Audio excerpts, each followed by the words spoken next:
Hello everyone. आज हम देखेंगे कोड ऑफ सिविल प्रोसीजर 1908 में प्लेस ऑफ सुइंग के अगले सेक्शंस जो कि हैं सेक्शन 21 और सेक्शन 21A। सबसे पहले हम देखते हैं सेक्शन 21 जो कि कहता है ऑब्जेक्शंस टू ज्यूरिसडिक्शन। जैसे ही हम ये वर्ड सुनते हैं ज्यूरिसडिक्शन तो हमारे दिमाग में कुछ चीज़ें क्लिक होती हैं कि किसी कोर्ट के क्या क्या ज्यूरिसडिक्शन हो सकते हैं। जैसे किसी सिविल कोर्ट के क्या ज्यूरिसडिक्शन हो सकते हैं।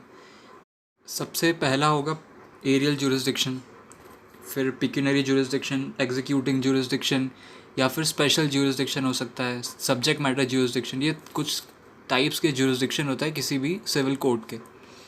सबसे पहले हम देखते हैं एरियल ज्यूरिसडिक्शन, मतलब उस कोर्ट का ज्यूरिसडिक्शन कितने एरिया तक आता है, मतलब उसका जो ज्यूरिसडिक्शन है, उसका जो क्षेत्र अधिकार है वो कितने एरिया तक फैला हुआ है, वो कितने एरिया के कोर्ट, कितने एरिया का सिविल मैटर लेने के लिए कॉम्पिटेंट है, मतलब कौन कौन सा एरिया उस कोर्ट के अंदर आता है। दूसरा है पिक्यूनरी ज्यूरिसडिक्शन, मतलब वो कोर्ट कितने अमाउंट तक का केस एक्सेप्ट कर सकती है, मतलब उस कोर्ट में कितने अमाउंट तक का केस लगाया जा सकता है। जैसे कि मान ली कोई कोर्ट है जिसमें 5,000 रुपये तक का केस लगाया जा सकता है, कोई दूसरी कोर्ट है जिसमें 5,000 से लेकर 50,000 रुपये तक का केस लगाया जा सकता है। उसके बाद कोई कोर्ट है जिसमें 50,000 से 1 लाख तक, फिर ऐसी फर्दर कोर्ट्स हैं जिसमें अलग अलग अमाउंट के केसेस लगाए जा सकते हैं। तो ये उसका पिक्यूनरी ज्यूरिसडिक्शन। फिर अगला होता है एग्जीक्यूटिंग ज्यूरिसडिक्शन। मान लीजिए किसी कोर्ट ने, किसी सुपीरियर कोर्ट ने किसी सबऑर्डिनेट कोर्ट को और कोई डिक्री दी है एग्जीक्यूट करने के लिए, तो वो उसके एग्जीक्यूटिंग ज्यूरिसडिक्शन में आ जाएगी। फिर उसके बाद देखते हैं स्पेशल मैटर्स ज्यूरिसडिक्शन, कि कोई कोर्ट है जो किसी स्पेशल मैटर के लिए बनाई गई है, जैसे चेक बाउंस का कोर्ट हो गया, फैमिली कोर्ट हो गया, या फिर लैंड डिस्प्यूट से रिलेटेड कोई कोर्ट हो गया। तो ये इन स्पेशल मैटर्स के लिए बनाई गई। अब इसके अलावा कोई दूसरा मैटर उन कोर्ट्स में नहीं चलाया जा सकता। तो आज की वीडियो हम यही देखेंगे कि ऑब्जेक्शन टू ज्यूरिसडिक्शन हम किस तरीके से किसी गलत कोर्ट में अगर कोई केस चल रहा हो या कुछ गलत फैसला आ गया हो तो उसके खिलाफ कैसे ऑब्जेक्शन ले सकते हैं। सबसे पहले सेक्शन 21 ये कहता है shall be allowed by appellate or revisional court unless such objection was taken in the court of first instance at the earliest possible opportunity and in all cases where issue are settled at or before such settlement of unless there has been a consequence failure of justice। मतलब कब कोई appellate court या किसी revision court में appeal या revision की लगाया जा सकता है किसी ऐसे कोर्ट के खिलाफ जिसका जुरिसडिक्शन नहीं था उस केस को लड़ने का। मान लीजिए एक कोई व्यक्ति है, उसने किसी ऐसे कोर्ट में केस किया है जिसका जुरिसडिक्शन ही नहीं है वो केस लड़ने, मतलब वो केस उस कोर्ट के जुरिसडिक्शन में नहीं आता है, वो कॉम्पिटेंट नहीं है उस केस को लड़ने के लिए। अब कब वो व्यक्ति जो होगा वो इस चीज़ के खिलाफ एक्शन लेके रिवीजन या अपील कर सकता है उसके फर्दर सुपीरियर कोर्ट में, ये इस सेक्शन बताया गया है। सबसे पहले सेक्शन कहता है unless such objection was taken the court of first instance, मतलब उस कोर्ट के बाद जिसमें केस चल रहा है उसके बाद जो फर्स्ट इंस्टेंस की कोर्ट होगी उस कोर्ट में उसके खिलाफ अपील या रिवीजन लगाया जा सकता है। जैसे मान लीजिए डिस्ट्रिक्ट कोर्ट में अगर कोई केस चल रहा है तो डिस्ट्रिक्ट कोर्ट के बाद कौन सी कोर्ट आती है, जो भी कोर्ट है, हाई कोर्ट या कोई दो सबसे सुपीरियर कोर्ट वहाँ होगी, उस कोर्ट में उसके खिलाफ अपील या रिवीजन लगाया जाएगा, या जो भी रिवीजनल कोर्ट वहाँ होगी। उसके बाद ये कहता है अर्लीस्ट पॉसिबल अपॉर्चुनिटी पे। अर्लीस्ट पॉसिबल अपॉर्चुनिटी मतलब आपको जब पता चल गया है, इश्यूज सेटल होने के पहले आपको ही पता चल रहा है कि ये जो कोर्ट है ये इस सब्जेक्ट मैटर के लिए या इस जो केस हम लगाया है इसका जुरिसडिक्शन इस कोर्ट का नहीं है, वो कॉम्पिटेंट नहीं है इस केस को लड़ने के लिए। तो आप अर्लीस्ट पॉसिबल अपॉर्चुनिटी मतलब जितना जल्द से जल्द हो सके उस कोर्ट के खिलाफ अपील, मतलब वो जो सूट चल रहा है उसके खिलाफ अपील या रिवीजन के लिए अप्लाई कर सकते हैं उससे सुपीरियर कोर्ट में। लेकिन अगर मान लीजिए जो इश्यूज़ हैं वो सेटल हो गए उस कोर्ट में और कोर्ट ने बोल दिया कि नहीं हमारे पास ज्यूरिसडिक्शन है इस केस को लड़ने के लिए, तो ऐसे में आप क्या करेंगे। अगर मान लीजिए कोर्ट ने ये बोल दिया हाँ हमारे पास ज्यूरिसडिक्शन है, हम ये केस लड़ सकते हैं, उसने उस केस में कोई डिक्री पास कर दी, लेकिन जो डिक्री पास हुई है, मान लीजिए जो जजमेंट दिया है वो गलत है, वो गलत जजमेंट निकला और अब आप इसके बाद जाते हैं सुपीरियर कोर्ट में रिवीजन या अपील लेके कि ये जो इनने ऑर्डर दिया है या जो जजमेंट दिया है ये गलत है, ये नहीं होना चाहिए था, इनका जुरिसडिक्शन ही नहीं है। तो वहाँ वो कोर्ट पे डिपेंड करता है कि या तो वो उस केस को लेगी, एक्सेप्ट करेगी उस रिवीजन को या अपील को, या फिर नहीं करेगी। सबसे पहले तो ये देखेगी कि सही में वहाँ कोई गड़बड़ हुई है क्या, वो जो केस लगाया गया वो सच में उस कोर्ट के जुरिसडिक्शन के बाहर था। और उसके बाद क्या आपने उस कोर्ट में इस बात की अपील करने की कोशिश करी थी कि हाँ आपके जुरिसडिक्शन में ये जो केस है ये नहीं आता है, और उसके बाद आप इतना लेट आए हैं यहाँ पे सुपीरियर कोर्ट में आप अपील करने के लिए? आप पहले भी आ सकते थे, अगर आपको ये बात पहले पता चल गई थी कि इस कोर्ट का जुरिसडिक्शन नहीं है तो आप पहले भी आ सकते थे, लेकिन आप बहुत लेट आए। तो इन सारी चीज़ों को देखते हुए कोर्ट जो होगी वो उसके खिलाफ़ एक्शन लेगी। इसमें एक चीज़ और दी है जो कहती है consequences of failure of justice. Consequences of failure of justice मतलब कोर्ट ने कोई फ़ैसला दिया जो कि गलत आ गया, तो इसके खिलाफ़ अब मान लीजिए हम जब गए हैं रिवीजन के लिए तो सुपीरियर कोर्ट ने मान लिया हाँ कि ये जो कोर्ट है जिसने ये फ़ैसला सुनाया है वो उसके जुरिसडिक्शन के बाहर था और ये किसी दूसरे कोर्ट में चलना चाहिए था, तो वो वहाँ से उसे हटा के उस केस को सूट को फिर से दूसरे कोर्ट में फ़ाइल करने के लिए कहेगी जो उसको उस केस को लड़ने के लिए कॉम्पिटेंट हो।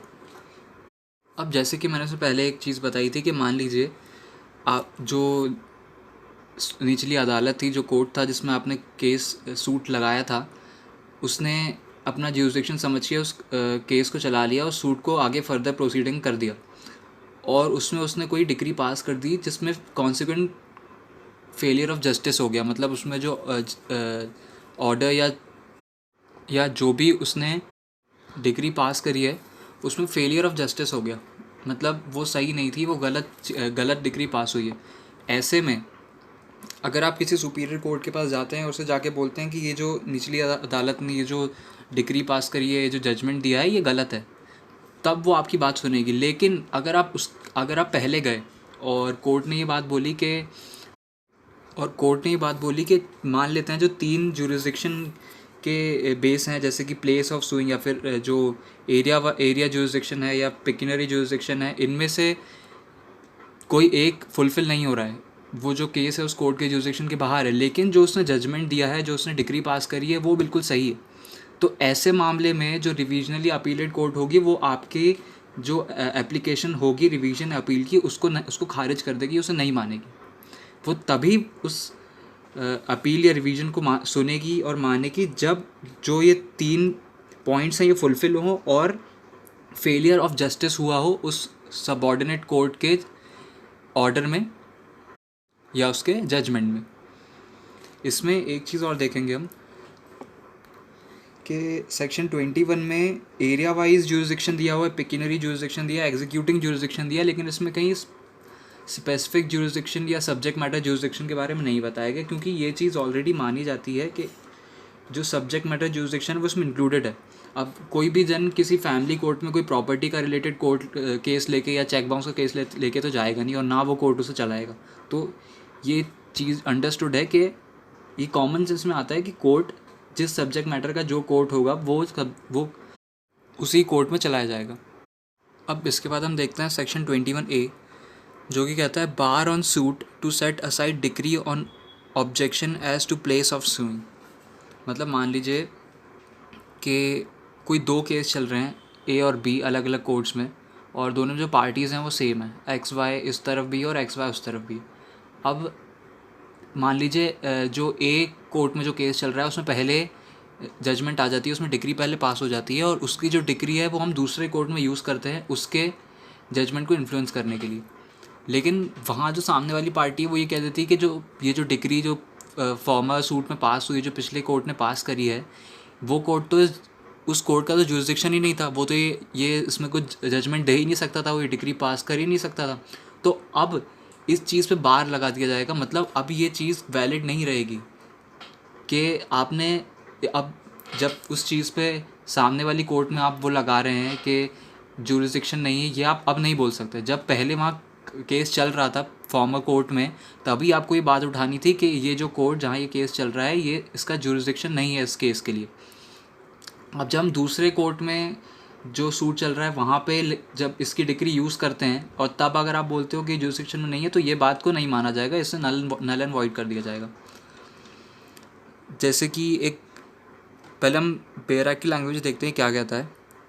No suit shall lie challenging the validity of decree passed in the former suit between the same parties or between the parties under whom they or any of them claiming litigating under the same title or any ground based on the objection as to the place of suing। Same वही चीज़ ये कहता है कि दो case अगर कोई मान लीजिए, जैसे हमें पता है फॉर्मर सूट होता है। फॉर्मर सूट मतलब कौन सा सूट पहले लगाया गया और कौन सा सूट बाद में लगाया गया। जो सूट पहले लगाया गया उसे कहते हैं फॉर्मर सूट। मान लीजिए दो हैं ए और बी, ए पहले लगाया गया है सूट और बी बाद में लगाया, लेकिन ए में पहले जो जजमेंट है, जो डिग्री है वो पास हो जाती है, तो आप बी में उसकी जजमेंट जब यूज़ करते हैं तब आप जुरिसडिक्शन से रिलेटेड कोई मैटर नहीं उठा सकते। अब सेम अगर हम ऐसा देखें कि बी पहले फाइल हुआ था, ए बाद में फाइल हुआ, लेकिन ए में पहले आ गया, तो इससे कोई इशू नहीं है। जिसमें पहले जजमेंट और डिग्री पास हुई है उसी का माना जाएगा। अब अगर आप जब उसका जो डिग्री है वो दूसरे केस को इन्फ्लुएंस करने के लिए उसमें लगाते हैं और तब अगर आप जुरिसडिक्शन रिलेटेड कोई सवाल वहाँ उठाते हैं तो उस चीज़ को नहीं माना जाएगा। तब वहाँ जुरिसडिक्शन से रिलेटेड कोई मैटर माना ही नहीं जाएगा, क्योंकि ये आपको तभी उठाना था जब उस केस में जब उस कोर्ट में वो सूट फाइल हुआ था, जब वो केस चल रहा था। इसका एक्सप्लेनेशन देख लेते हैं, जो कहता है the expression former suit means a suit which has been decided prior to the decision in the suit in which the validity of the decree in question whether such decree is questioned. Whether or not the previous decided such was instituted prior to the suit in which the validity of such decree is questioned. The expression former suit means, former suit का मतलब होता है वो suit जिसमें पहले decision आया हो। in which the suit in which validity of decree is questioned. किसी सूट में डिक्री के वैलिडिटी पे क्वेश्चन उठाया गया कि ये डिक्री है जिस कोर्ट ने पास किया उसका जुरिसडिक्शन नहीं था, तो अब ये वैलिड नहीं है। Whether or not the previous decided suit was instituted prior to the same suit in which the validity of such decree is question. अब उससे कोई फ़र्क नहीं पड़ता कि कौन सा सूट पहले लगा था, ए लगा था या बी लगा था। जिसमें पहले डिक्री आई, जिसमें पहले डिसीजन हुआ, उसी को फॉर्मर सूट माना जाएगा और उसी को प्रायोरिटी दी जाएगी। तो ये था हमारा आज का वीडियो। इसमें हमने कवर किया सेक्शन 21 और सेक्शन 21A जो था ऑब्जेक्शन टू जुरिसडिक्शन। अगर आपको ये वीडियो पसंद आया हो तो हमारे वीडियो को लाइक करें, कमेंट करें और हमारे चैनल को सब्सक्राइब करें। Thank you.